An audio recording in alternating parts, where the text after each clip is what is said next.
அஸ்ஸலாமு அலைக்கும். Hello friends.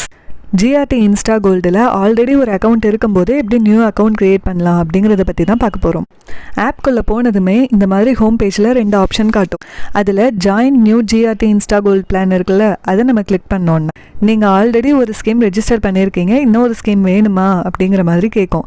அதுக்கு நாம் எஸ் கொடுத்து உள்ளே போனோன்னா நம்மளோட பேசிக் டீட்டெயில்ஸ் எல்லாமே ஃபில் பண்ணுற மாதிரி இருக்கும். நம்ம ஆல்ரெடி ரிஜிஸ்டர் பண்ணியிருந்ததுனால எல்லாமே சேவ்டாக தான் இருக்கும். But ID proof type, ID number இது மட்டும் நம்ம போடுற மாதிரி இருக்கும். மற்றபடி இந்த பர்சனல் இன்ஃபோவில் நம்மளோட மெயில் ஐடி, நம்ம அட்ரஸ்ஸு, அப்புறம் பேங்க் டீட்டெயில்ஸ் எல்லாமே சேவ்டாக தான் இருக்கும். ஃபைனலாக accept your terms and conditions கொடுத்து நம்ம ஜாயின் பண்ணோன்னா இந்த மாதிரி டு மேக் பேமெண்ட் ஆப்ஷனுக்குள்ளே போகும்போது காட்டும்.